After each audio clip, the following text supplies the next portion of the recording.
الحمدللہ رب العالمین والصلاة والسلام علی رسولہ الکریم اما بعد فاعوذ باللہ من الشیطان الرجیم بسم اللہ الرحمن الرحیم قل ادعوا الذین زعمتم من دون اللہ لا یملکون مثقال ذرۃ فی السماوات ولا فی الارض وما لهم فیہما من شرک وما لہ منہم من ظہیر۔ صدق اللہ العظیم۔ رب اشرح لی صدری ویسر لی امری واحلل عقدۃ من لسانی یفقہوا قولی۔ یہ سورہ سبا کی آیت نمبر 22 ہے، جس سے ہم آج کے مطالعہ قرآن حکیم کی ابتدا کر رہے ہیں۔ سورہ سبا کے متعلق جیسا کہ عرض کیا جا چکا ہے کہ اس کا موضوع انذار و بشارت ہے،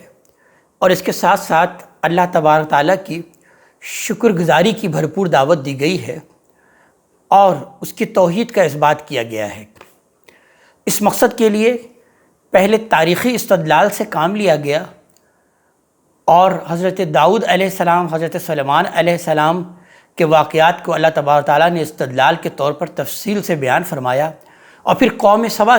کی ناشکری کے واقعات کو اللہ تبارک تعالیٰ نے اس صورت کا موضوع بنایا۔ اب براہ راست خطاب قریش سے ہے، اور ان کو توحید کی بھرپور دعوت دی جا رہی ہے انہی واقعات کی پھر روشنی میں، اور ارشاد ہوتا ہے قل ادعوا الذین زعمتم من دون اللہ۔ اے محمد صلی اللہ علیہ وآلہ وسلم،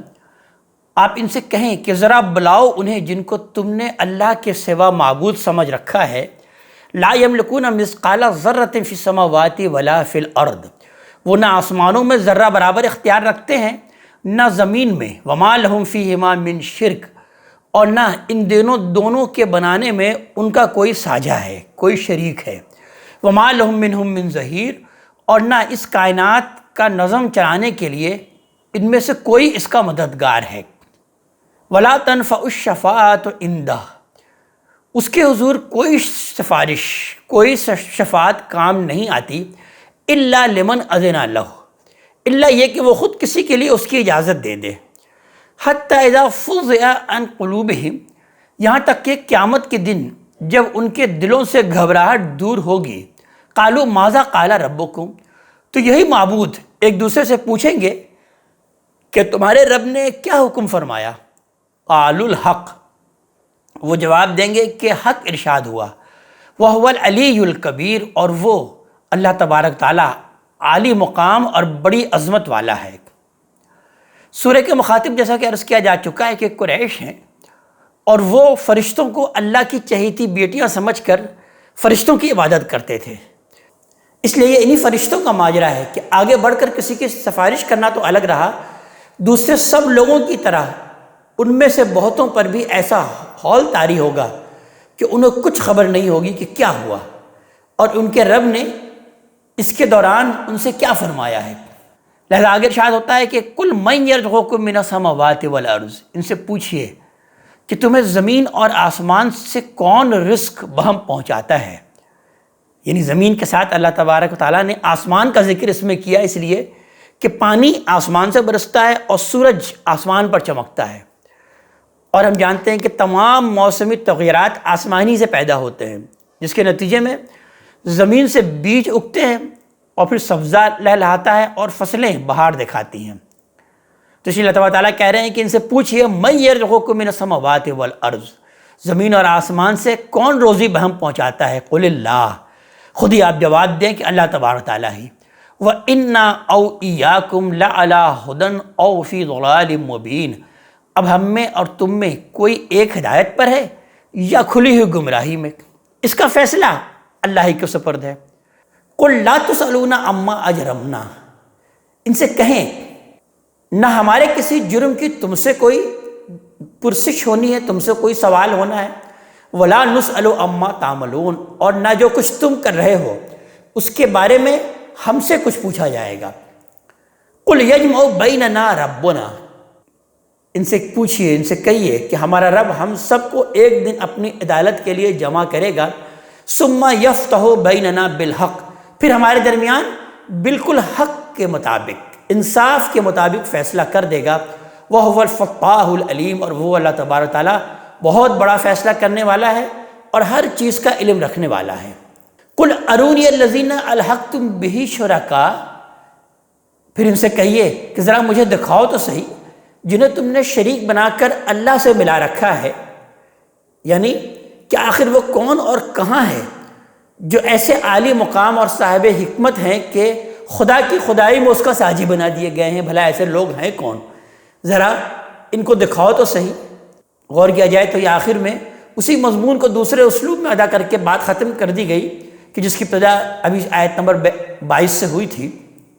آگے ارشاد ہوا کلا، ہرگز نہیں، ایسا کوئی نہیں ہے، بل هو اللہ العزیز الحکیم، بلکہ وہی اللہ تبارک تعالیٰ ہے جو کہ العزیز ہے اور الحکیم ہے، حکمت والا ہے۔ پھر نبی کریم صلی اللہ علیہ وسلم کو مخاطب کر کے اللہ تبارک تعالیٰ بیان فرما رہے ہیں کہ اگر یہ آپ کی بات نہیں سنتے تو پھر ہم دوسروں کو اس کا مخاطب بنا لیں گے، اس لیے کہ وما ارسلناک الا کافۃ للناس بشیرا ونذیرا، ہم نے آپ کو جو بھیجا ہے تو تمام انسانوں کے لیے بشارت دینے والا اور خبردار کرنے والا بنا کر بھیجا ہے۔ آپ تمام انسانوں کے لیے بشیر اور نذیر بنا کر مبعوث ہوئے ہیں۔ نبی کریم صلی اللہ علیہ وآلہ وسلم کے بارے میں یہ بات قرآن میں کئی مقام پر بیان کی گئی ہے کہ دوسرے رسولوں کی طرح آپ کی بعثت محض اپنی قوم کی طرف نہیں ہے بلکہ تمام مخلوقات یا تمام انسانیت کی طرف ہوئی ہے۔ اپنی قوم کے اعیان و اکابر کی ضد اور ہٹ دھرمی کو دیکھ کر آپ نے اسی بنا پر اوس اور خزرج کے لوگوں کو دعوت دی، اور ان کے بعد اہل کتاب اور اپنے گرد و پیش کے حکمرانوں کو بھی آپ نے اسی طرح سے دعوت دی۔ اس کے نتیجے میں جو لوگ ایمان لے آئے یہ انہی کی مدد تھی جس سے عالمی سطح پر اتمام حجت کا اہتمام نبی کریم صلی اللہ علیہ وآلہ وسلم کے ذریعے سے ممکن ہوا، اور نبوت اور رسالت کا منصب پھر اسی لیے ہمیشہ کے لیے ختم کر دیا گیا۔ اب اس دعوت کا ابلاغ اس امت کی ذمہ داری ہے جو نسلاً بعد نسلیں انہی انصار کے تابعین اور تبع تابعین کی حیثیت سے دنیا میں موجود ہیں۔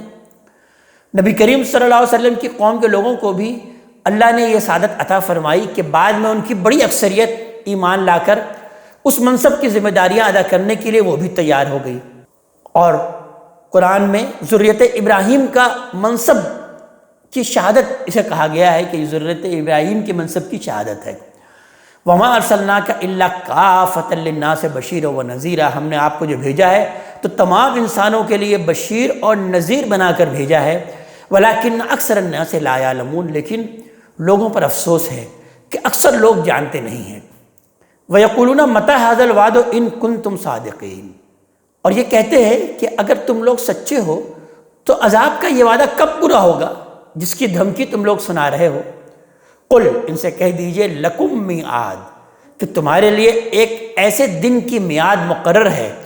یوم لا تستخرون عنہ ساعۃ ولا تستقدمون،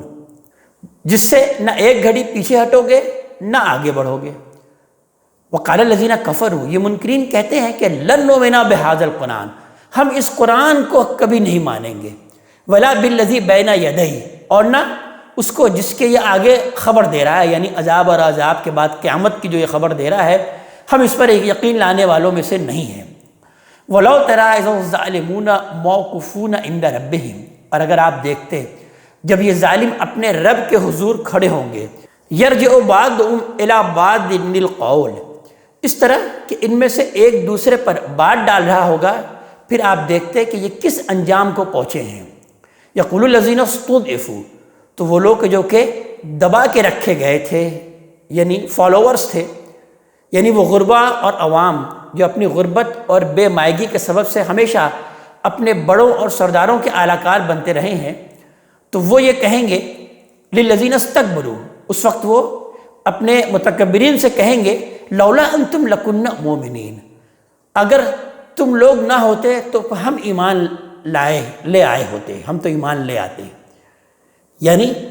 پیغمبر کی بعثت کے بعد نبی کریم صلی اللہ علیہ وآلہ وسلم نے حق کو اس قدر واضح کر دیا تھا کہ ہم تو لے آتے، صرف تمہاری وجہ سے ہم ایمان سے محروم رہے۔ قال الذین استکبروا للذین استضعفوا،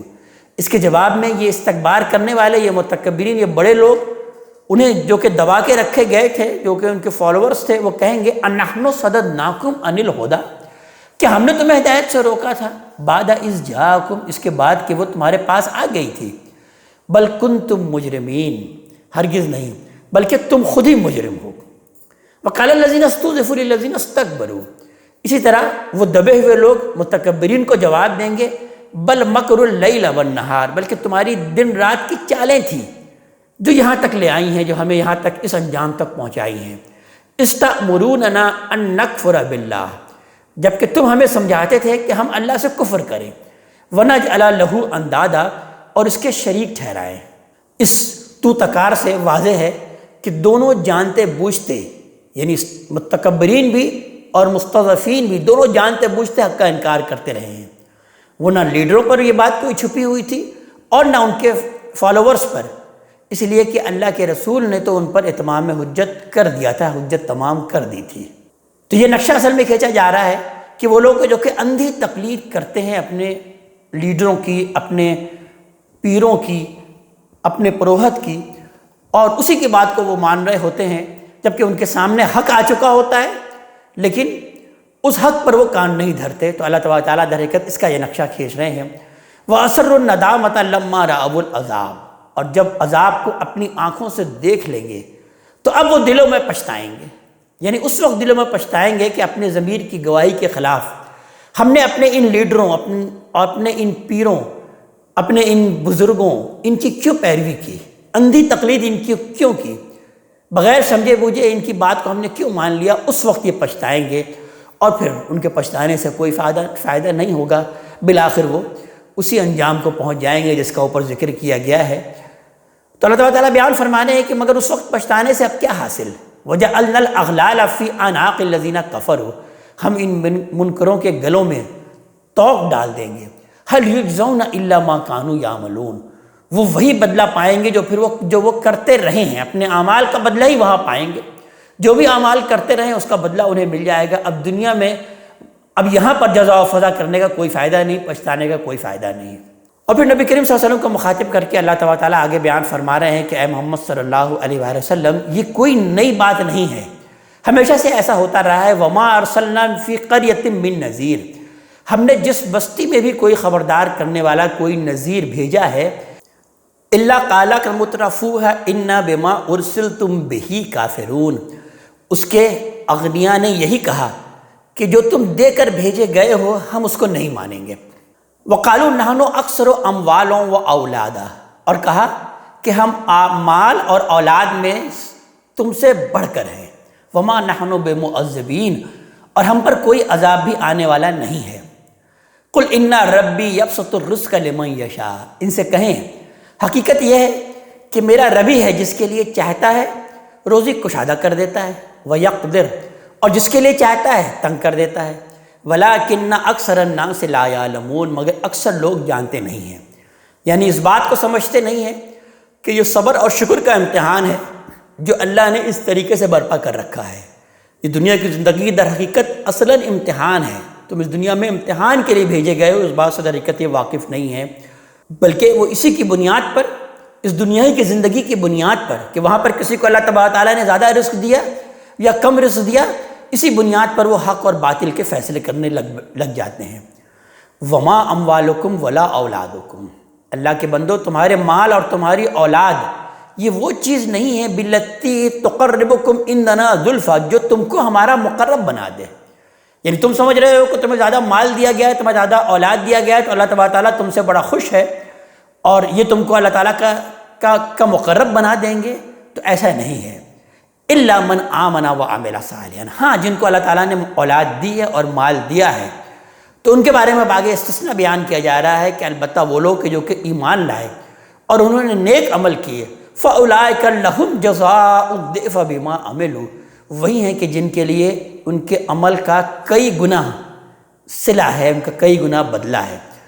وَهُمْ فِي الْغُرَفَاتِ آمِنُونَ، اور وہ بالا خانوں میں اطمینان سے بیٹھے ہوں گے۔ وَالَّذِينَ يَسْعَوْنَ فِي آيَاتِنَا مُعَاجِزِينَ، اور جو نیچا دکھانے کے لیے ہماری آیتوں کو جھٹلانے میں سرگرم ہیں، اولئک فی العذاب محضرون، وہ پکڑے ہوئے عذاب میں داخل کیے جائیں گے۔ قل ان ربی یبسط الرزق لمن یشاء من عبادی، آپ کہہ دیجئے کہ میرا ربی ہے جو اپنے بندوں میں سے جس کے لیے چاہتا ہے رزق کشادہ کر دیتا ہے، ویقدر له، اور جس کے لیے چاہتا ہے تنگ کر دیتا ہے، وما انفقتم من شیء فهو یخلفہ، اس کی راہ میں جو چیز بھی تم خرچ کرو گے اس کا تم بدلہ پاؤ گے، وہ اللہ تبارک تعالیٰ اس کا بدلہ تمہیں دے گا۔ یعنی تمہیں اگر اللہ تعالیٰ نے کشادہ رزق دیا ہے تو اس کو اللہ تبارک تعالیٰ کی راہ میں خرچ کرو، اور یہ بات جان لو کہ وہ خیر الرازقین، اور وہ اللہ تبارک تعالیٰ بہترین رزق دینے والا ہے، رزق کا اختیار تو اسی کے ہاتھ میں ہے۔ وَيَوْمَ يَحْشُرُهُمْ جَمِيعًا، اس دن کو یاد رکھو جس دن وہ سب کو اللہ تبارک تعالیٰ جمع کرے گا، اکٹھا کرے گا۔ ثُمَّ يَقُولُ لِلْمَلَائِكَةِ، پھر فرشتوں سے پوچھے گا أَهَؤُلَاءِ إِيَّاكُمْ كَانُوا يَعْبُدُونَ، کیا یہ لوگ تمہاری عبادت کرتے تھے، تمہاری پرستش کرتے رہے ہیں؟ قَالُوا سُبْحَانَكَ، تو فرشتے جواب دیں گے کہ تو پاک ہے، انت ولینا من دونہم، ان کے مقابل میں تو ہی ہمارا کارساز ہے۔ یعنی مطلب یہ ہے کہ یہ ہمیں ملوث کرنے کی کوشش کر رہے ہیں، فرشتے جواب دیں گے، تو ان کے مقابلے میں اب تو ہی ہمارا حامی اور ناصر ہے، اور ان کی تہمت سے ہم تیری ہی مدد سے بری ہو سکتے ہیں، اس لیے کہ تو علام الغیوب ہے، تجھ سے ہماری کوئی بات چھپی ہوئی نہیں ہے، یعنی تو جانتا ہے کہ ہم نے ایسی کوئی بات ان سے نہیں کی۔ بل کانوا یعبدون الجن، در حقیقت یہ ہماری نہیں بلکہ یہ تو جنوں کی عبادت کرتے تھے۔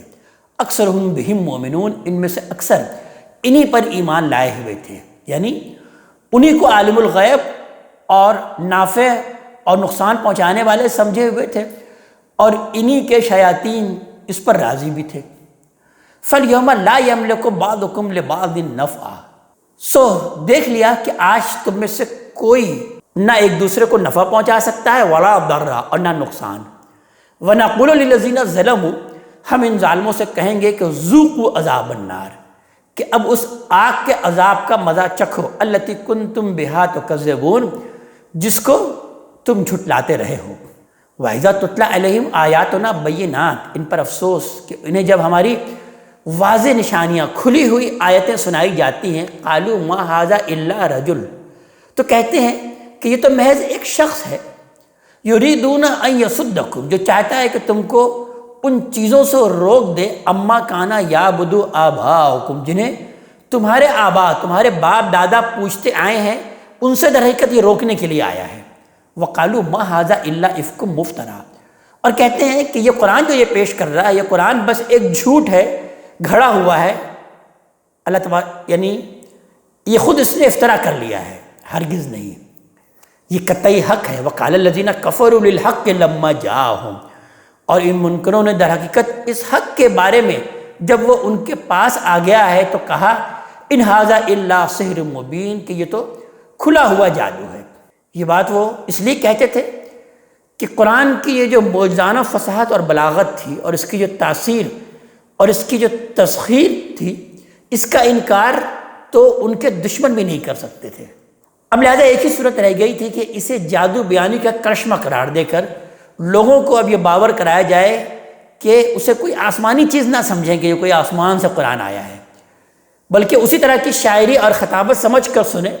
جو اس سے پہلے وہ اپنے شعر اور اپنے شعراء سے اور اپنے خطبہ سے سنتے رہے ہیں، تو ویسے ہی یہ قرآن کو بھی ٹریٹ کریں، یعنی کوئی آسمانی چیز نہ سمجھیں۔ اللہ تعالیٰ آگے ارشاد فرما رہے ہیں کہ وَمَا آتَيْنَاهُم مِّن كُتُبٍ يَدْرُسُونَهَا، ہم نے ان کو کتابیں نہیں دی تھیں جنہیں یہ پڑھتے ہوں، جس طرح بنی اسرائیل کو دی۔ وَمَا أَرْسَلْنَا إِلَيْهِمْ قَبْلَكَ مِن نَذِيرٍ، اور نہ آپ سے پہلے ان کی طرف کوئی نذیر خبردار کرنے والا بھیجا تھا۔ ان پر افسوس اس پر بھی کہ یہ ناقدری کر رہے ہیں اس قرآن حکیم کی۔ وَكَذَّبَ الَّذِينَ مِن قَبْلِهِمْ، ان سے اگلوں نے بھی اسی طرح جھٹلا دیا تھا۔ وَمَا بَلَغُوا مِعْشَارَ، اور یہ تو اس کے 10ویں حصے کو بھی نہیں پہنچے۔ مَا آتَيْنَاهُمْ، جو ہم نے ان کو دیا تھا۔ فَكَذَّبُوا رُسُلِي، مگر جب انہوں نے میرے رسولوں کو جھٹلایا، فَكَيْفَ كَانَ نَكِيرٌ، تو دیکھ لو کہ کیسی تھی میری پھٹکار۔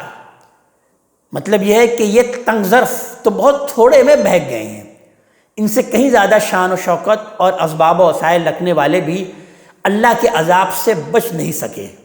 یہ تو ان کے عشر عشیر بھی نہیں ہے، تو ان کی کیا حقیقت کہ اللہ تبارک تعالیٰ ان کو عذاب نہیں دے گا اگر یہ جان بوجھ کر اسی طرح سے انکار کریں گے۔ قل انما اعظکم بواحدہ، ان سے کہیے کہ میں تمہیں ایک بات کی وصیت کرتا ہوں، ان تقوموا للہ مثنی و فرادا، یہ کہ خدا را تم دو دو ایک ایک کر کے اٹھو، ثم تتفکروا، پھر ذرا غور کرو۔ مطلب یہ ہے کہ جو بھیڑ کا ذہن ہوتا ہے یہ حقائق پر غور کرنے اور ان کو سمجھنے کے لیے نہیں ہوتا، یعنی بھیڑ میں لوگوں کے رش میں تم ان باتوں کو نہیں سمجھ سکتے۔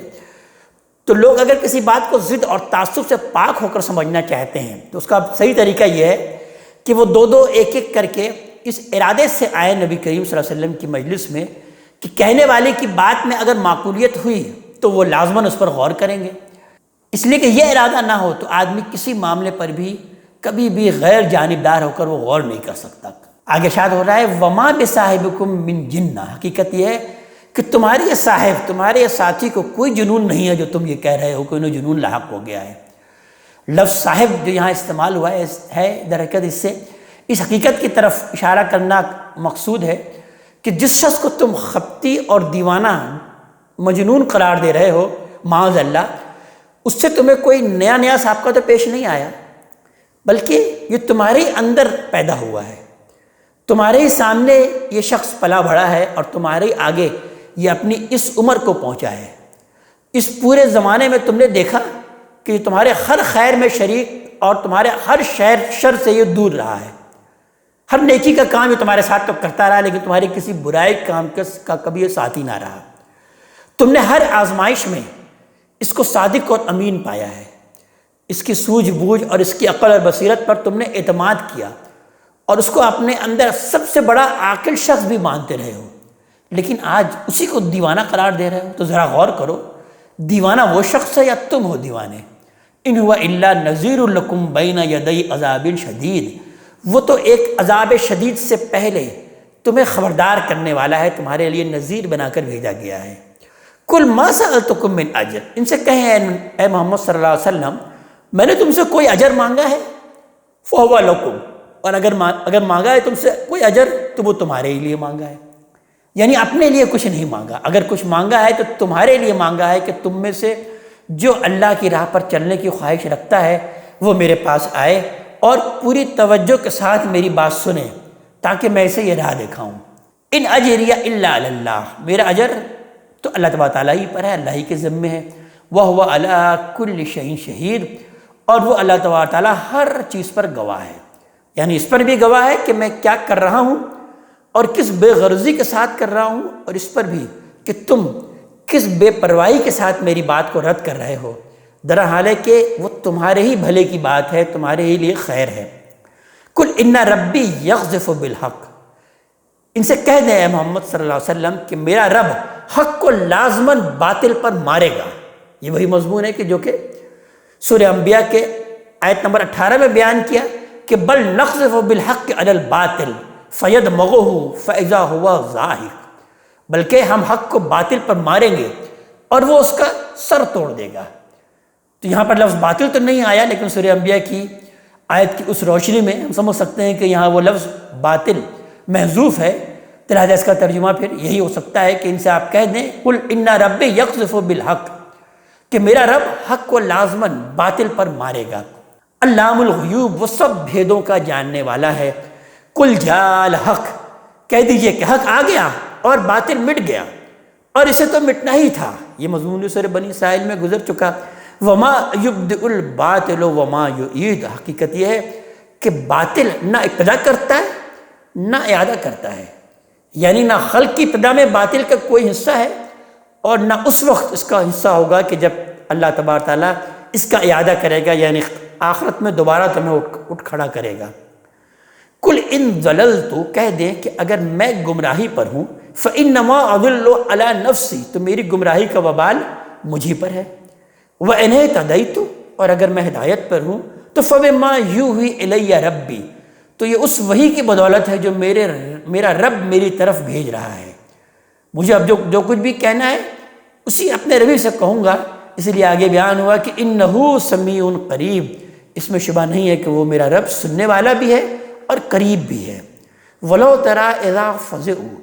اگر آپ دیکھ پاتے ان کی بے پسی اے محمد صلی اللہ علیہ وسلم کہ جب یہ گھبرائے ہوئے پھریں گے، فلا فوت واخذوا من مکان قریب، پھر کہیں بھاگ نہ سکیں گے بلکہ قریبی سے پکڑ لیے جائیں گے۔